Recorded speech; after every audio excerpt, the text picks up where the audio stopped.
Welcome to Backstage with Richard Ridge. One of Broadway's biggest hit musicals is The Cher Show, which tells the story of the iconic pop goddess through her illustrious 6-decade career featuring all of your favorite Cher songs. And there are 3 actresses portraying her: Stephanie J. Block, Teal Wicks, and making her Broadway debut, Micaela Diamond. And I caught up with all 3 of them here at the famed Sardi's.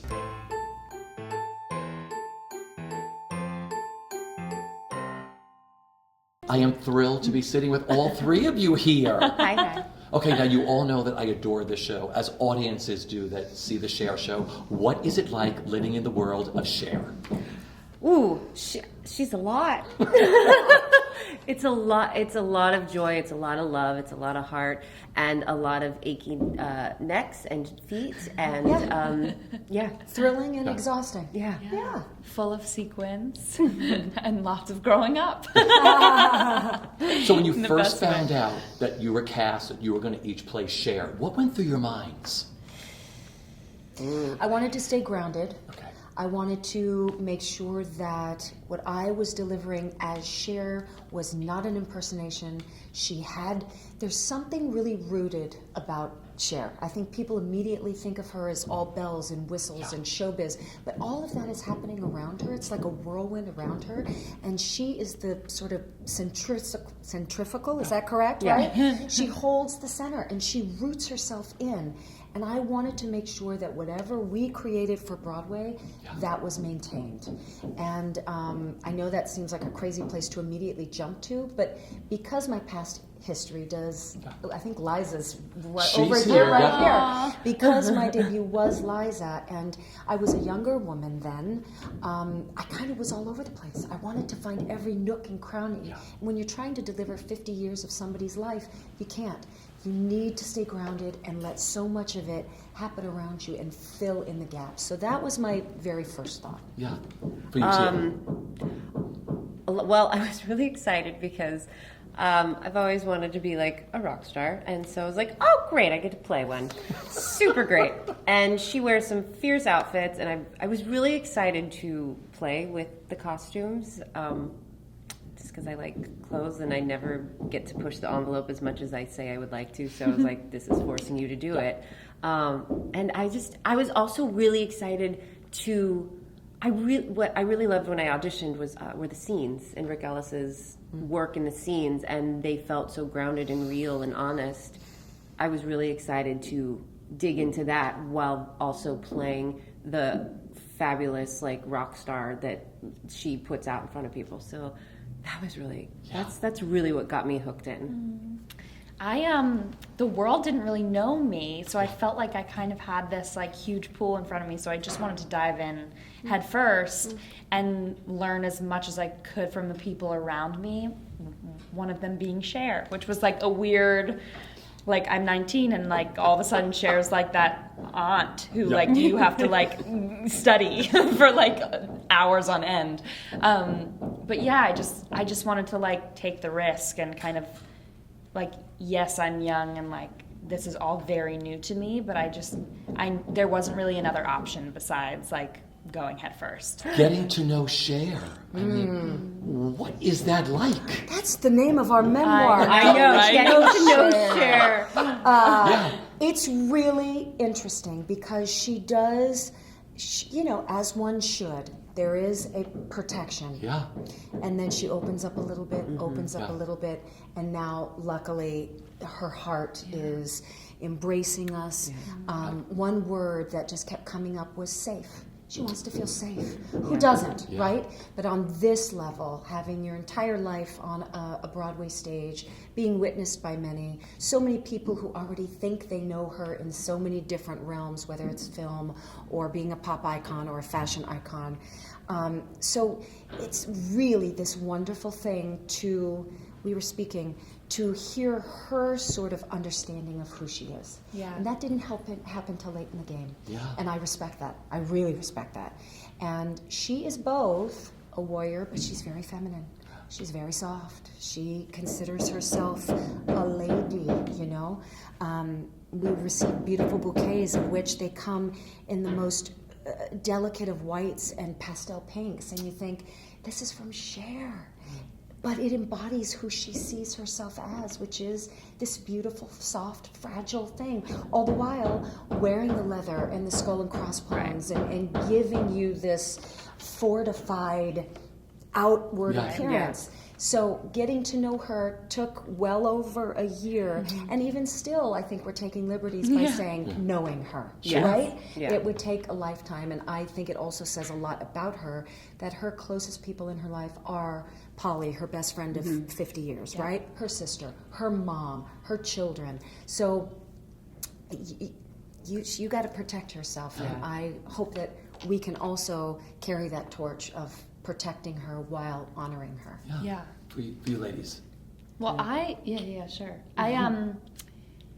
I loved getting to know her through YouTube, and I know that's weird, and I did kind of feel like a culprit sometimes because, again, like we're using liberty saying know her, but it really was like I fell in love with this woman and felt like I knew her through all of the interviews and through all of the documentaries and the concerts and all of that stuff, all of that research that we have done kind of made me seem like I was friends with her in this like weird, beautiful way. And so, and playing Babe, this like young part of who she is, I had a little more freedom in how I saw her and how she looked at the world then. I think it was very naive in the most beautiful way. Like one of the things she always said, and Rick, our writer who told us this, that was such a gift that I kind of like kept in my pocket through the entire process, but she has always just been this painfully shy human being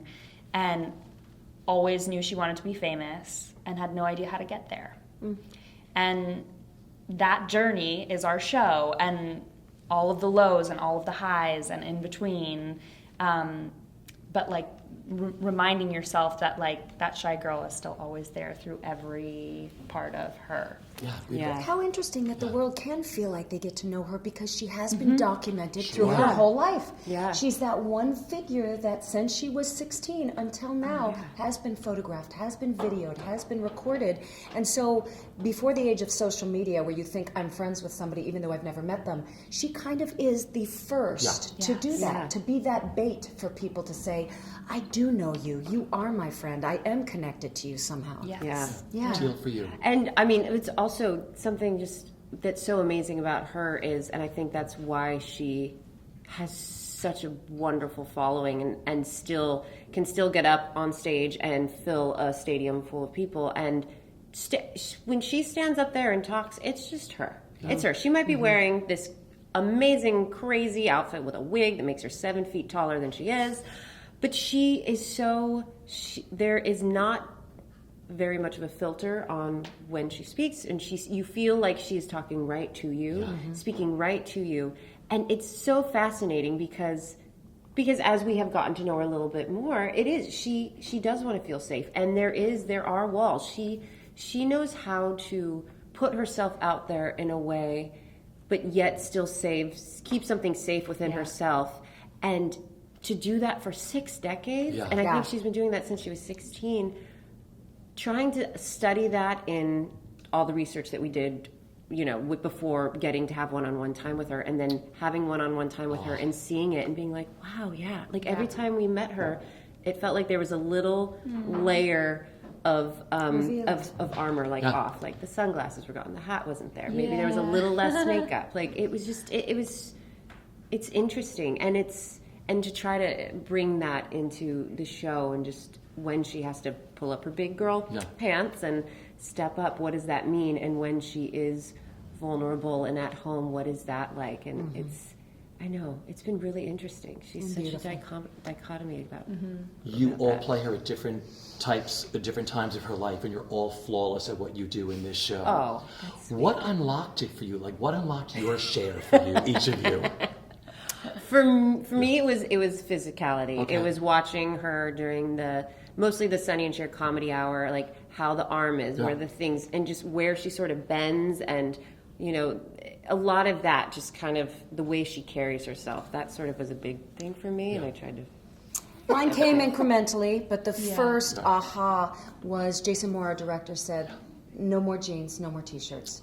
here is a bodysuit. We will start rehearsing in a bodysuit. And so I was out there giving you the full, the sags were the sags, the buns were the buns, everything was out there for everybody to see. But he said, you've got to do it here at 42nd Street Studios because you're about to walk out and you have to embrace all that you are. And I was really unnerved by it all. And there were moments where everybody else was just, in their cozies or whatever. And I was giving you rocking the full bodysuit. But I tell you, to take that leap right off the bat really did change my posture, my confidence, my still being self-aware, but having to embrace who I was so I could embrace who she is. We just have been through so many versions of the script, and I've kind of let that do some of the work for me. Like, I remember my audition sides were like this random love scene with Sunny that's no longer in the show. But that love scene had still informs my show. It's like that love scene still existed. It just, because we can only have a show for 2.5 hours, was cut. So the script has kind of just kept informing me for the last year, and that's like so great that we got to go through all of those versions. And I think for some reason I always feel dropped in watching her and Sunny and playing that. Luckily, that's most of my section is falling in love with him and meeting him and all of that. So I really do let that do most of the work and have my scene partner, Jared Spector, who's brilliant in this role, like take me along for the ride, because that's what she did. She just kept getting into these situations and then like rising to the occasion. And that first occasion was Sun. So Let's talk about the iconic Bob Mackie costumes. Okay, so we all made universal yummy noises. okay. Well, let's talk about those magical fittings. I mean, you were fitted by Bob Mackie. Oh, yes. What were those like?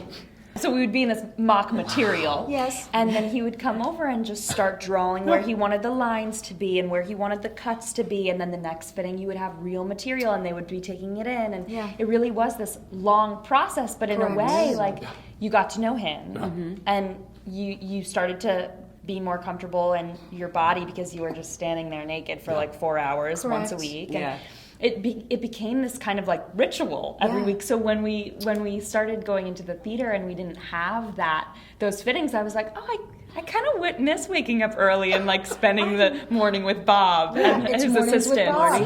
Mornings with Mackie. Yeah, it was so fun. And That's a big Joe, chapter in this book you're all Yes. But Joe, his associate, I love Joe. So Joe would stand there with the sketch behind us, and then Bob would be on a stool looking at the sketch, then doing this. They would last anywhere, literally, I think I had some that were 3 or 4 hours long. So someone would come and you'd sip a little water and you're still standing there. But knowing what was going to come on the other side, every minute you knew was worth it. Do you know what I'm saying? Oh, sure. Because you just knew this investment was going to pay off in 1,000-fold by the time. And I'd never had so many fittings. I mean, these. Let me just tell you, my fittings are still continuing because he is such a perfectionist. Also, because of how many costumes there were, 680 something. Some of the original pieces are still in the show. I'm still wearing some Mackie originals and some Cher originals, wraps and whatnot. And rightfully so, he wants them back. Bob. So we're still going into fittings where they have to then make mock-ups. Exactly. So I don't know when that might end because, like you said, it is such a huge portion of who Cher is and what makes our show our show. I love that she looks at me when she says, this is not usual. We don't have many fittings like that. I know. I really am doing this show, and I'm like, do we usually rehearse the last day before opening? Are we usually here? Like, I'm really like, I don't know what this is, but this is my normal right now, and it's fascinating. Exactly. They're so revealing. That's the great thing about the Cher costume. So did you have conversation with Bob, or when did you surrender and be like, I'm going to wear these? I remember my first wardrobe consultation. It was a consultation. It was the first time going in just to try it. And we didn't think Bob was not supposed to be there, and they were trying to, in a very professional way, ask me to come in basically like a bathing suit or underwear you're comfortable being photographed in, because you have some of the more revealing outfits, and Bob really needs to see what you look like, because all he saw was my audition tape, and he says I was so covered up. He was like, "Yeah, you were so covered up." I was like, "What is she hiding?" And I thought I was wearing a pretty sassy outfit. And then I show up and I was like, I can be in underwear. It's fine. We're theater. I'm used to running around, not running around naked, but standing. Anyways, it's a different world. It's a different world. It's a different world. Yes. And then Bob shows up, and I'm like, first day meeting him. I was like, okay, I'm in my underwear, and here we go. And he said lovely, very sweet things that made me feel comfortable about it. And I was like, okay. He was like, oh yeah, you're the same height as Cher. Oh yeah, you have some of the same measurements as Cher. And I was like, what? Oh my God, this is amazing. I was at a wig fitting, and he was at my wig fitting to make sure that the color of the hair was going to translate in such a way and was good for my skin tone. Wig fitting. Next thing I know, I'm topless. I'm like, I'm at a wig fitting. I did the same thing. How is this happening? I did the same thing. Yeah, but he said, if Broadway doesn't work out, the French Riviera is right up your alley. And I thought, I've fed people with these, and I can still be on the French Riviera. So it was a high compliment. I love that. So funny. I was in a wig fitting too, and the next thing I knew, I was standing in front of a camera and he's standing right there watching everything, and I'm just, again, is this normal? It's not normal, folks? Like, I really was But like, it's got to be one of the biggest pinch me moments of your career. It's like, I have clothes designed by Bob Mackie. My Yeah. goodness. Yes. Do you have a favorite that you wear? Does it change every night? Yes. it does change often. does. I love my second outfit in the Mackie parade. Okay. My little jumpsuit Yep. with it all. I mean, I have different color shoes. I mean, it's beautiful, and I love. It's a comfortable one. That's important. Yeah. Mine is not comfortable, but it's on stage for 2 seconds, and it's just so gorgeous, and I don't really know what it looks like on, because I literally. Is it the underboob? It's the white underboob. It's the white underboob, just because I know what went into making it, And it's iconic. and it's Yeah. and it's so beautiful, and it literally fits me like a glove. And he would move like a strap, like a quarter of an inch, and he's like, "That's gonna make it look better and make it feel more secure than a bathing suit," and it does, and it's just amazing. We feel like he's now coined the term, Broadway couture. We have Broadway couture, and it's really something. Mine is the mohawk, right? Okay. So, but that I don't have to do anything. I just come up, and people scream, and you go, "Man, this is the life." And then the other one that wasn't necessarily designed for Cher, but for my version of Cher, is the goddess warrior at the end. Yeah.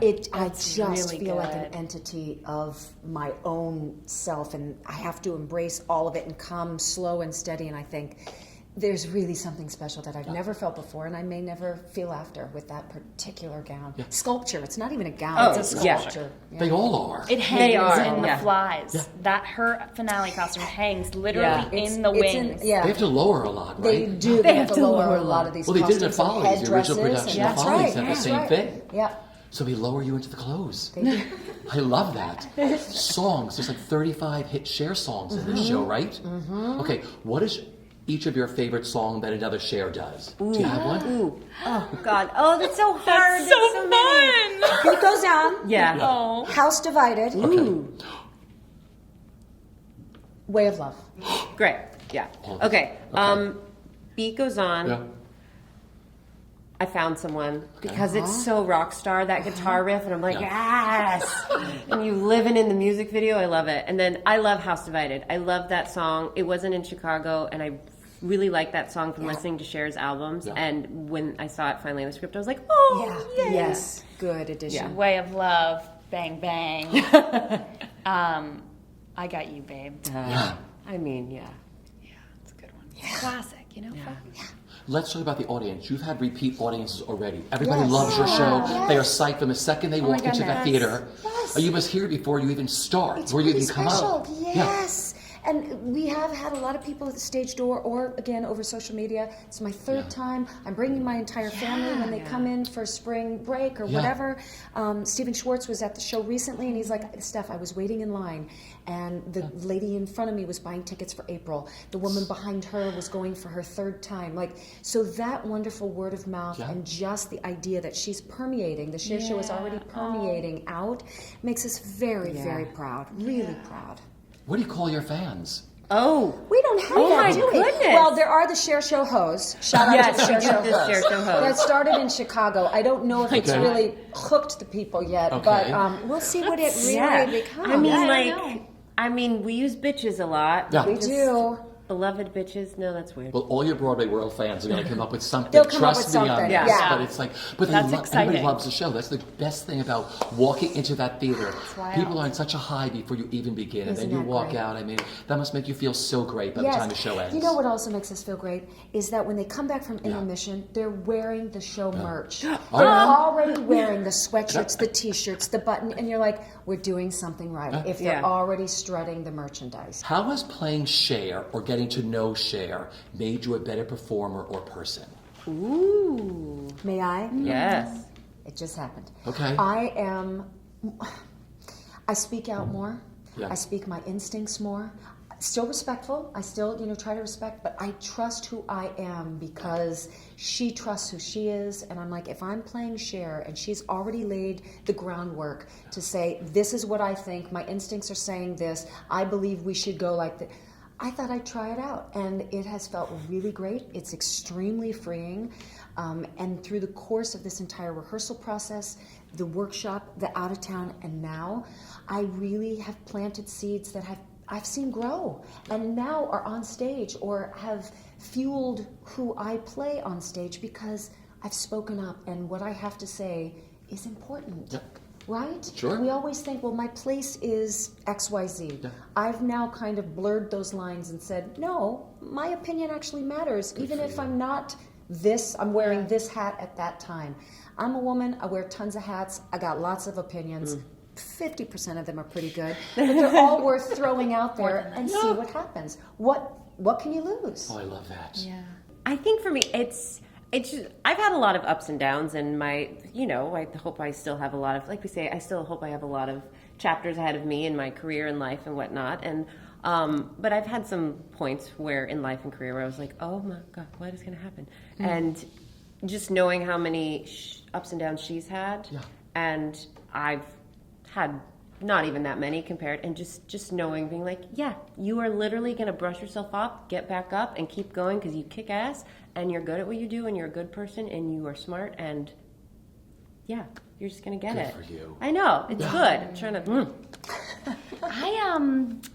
I think, like, being in the show and just, like, getting to know her a little more one-on-one, I've started to, like, have this new opinion on love. Like, I think also just falling in love every night with Jared and with Sunny, like, is this kind of beautiful adventure I get to have every night, and, like, just letting that be and living in that so presently, because that's what she does, even though she's so scared of that, is like she still goes hopeful. She's so hopeful in this childlike way. And the fact that I get to be a child in the beginning and then kind of like pass that torch to where she still has that childlike presence and naivety in the final scene, that's like such a fun growth thing that happens. So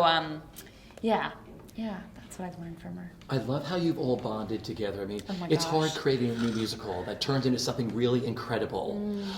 You have a ritual before you go on stage. You do something with cards? We do! We have a box of warrior cards. They're all goddesses. Yep. And we splay them out. We each take turns as to who picks them. And believe it or not, our swing, Dee Roscoli, she gave me this deck of cards 4 productions ago when I was doing Little Miss Sunshine over at Second Stage, and we would pick the card. And somehow, with the storytelling and who we were playing and this goddess warrior theme, I was like, I've got this deck of cards. So they're downstairs. so much sense. And before we pop up, we all come together, we unite. We know there's kind of we all have our different paths, but there's a singular focus, and whether it's be bold, be independent, be a healer, be an open font for love. Right. We have that kind of is a connective tissue through the entire show for that particular performance. It's fun.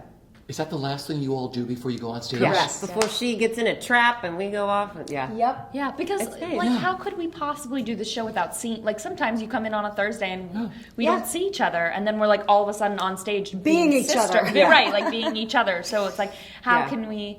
So coming together and uniting right before the show starts, it's like it's changed our whole show. Everything. Yeah. Yep. Yeah. You know, finally, I have to say, I've been doing this for over 25 years. I've covered so many opening nights. The opening night of the Cher show was one of the most glamorous opening nights. The red carpet, there was so much excitement on that street, and just the show that night, the party. But opening night, Cher on stage singing with you.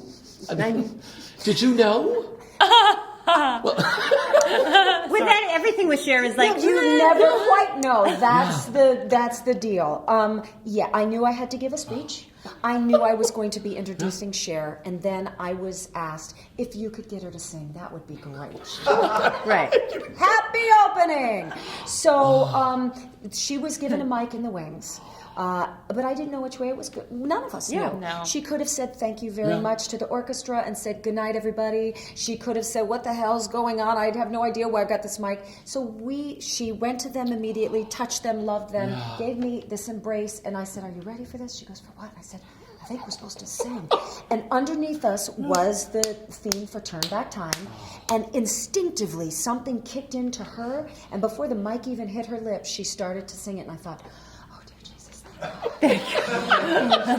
Thank you. And it was then very out of body. Then I'm not quite sure. At one point I was like, you take it, or at a girl, or something crazy. Who tells Cher, go ahead, sing your song. Like, You said, go ahead. go ahead. What? And then I remember saying, holy bleep it out, because I just thought, what is happening in this very moment?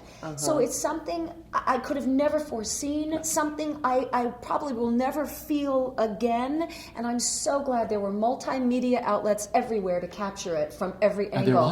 There was. I've watched it 1,000 times from each angle, and it's really very special, and I'm glad it worked out that way, because it's true. You can't make Cher do anything at any particular time. She's Cher, but something at that moment, she wanted to sing with us, and that was such a gift. It was Really. electric It was. in that house. I don't know why I did the things I did. Go ahead. I don't know why I said the things I said. Pride's like a knife, it can cut deep inside. Words are like weapons, they move so inside. I didn't really mean to hurt you. I didn't want to see you go. I know I made you cry, and doubting if I can turn back time. Holy shit! Find a way. I take back those words that hurt you, and you'd stay if I could reach the stars. I'd give them all to you, and you love me like you used to do.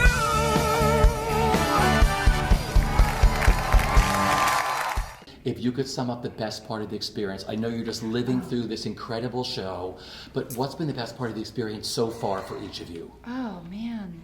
You touched on some, but for me it's two things. It is growth and it is sisterhood. I think in this time, with all due respect, of lifting up women, empowering women, we get to tell this story in the body and in the shoes of a woman who's been doing that for 6 decades.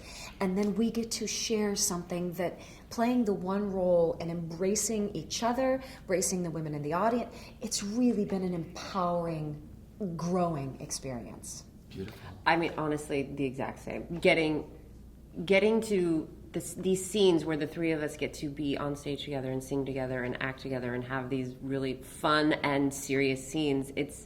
And the way it's written, it's rare and it's interesting and it's so rewarding. And with these two souls, it's just really great. It feels powerful. It feels full of love and safe, and it's a great thing. Safe. Again, Yeah, safe. I know. safe. I was gonna say sisterhood too. Yeah, it's just so special. I mean, I don't know, but I don't think that this happens every time. So I'm like holding it and not letting go. Can I thank you for the best afternoon? To have the three Chers here sitting here with me has meant the world to me, and to all your fans at Broadway World. And just keep doing what you're doing, because this show is absolutely spectacular. If I could turn back time, if I could find a way, I'd take back those words that hurt you, and you'd stay. I got you to kiss goodnight. I got you to hold me tight. I got you up and go. I got you to love me so.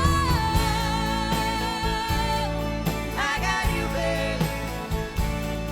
I got you, babe. I got you, babe.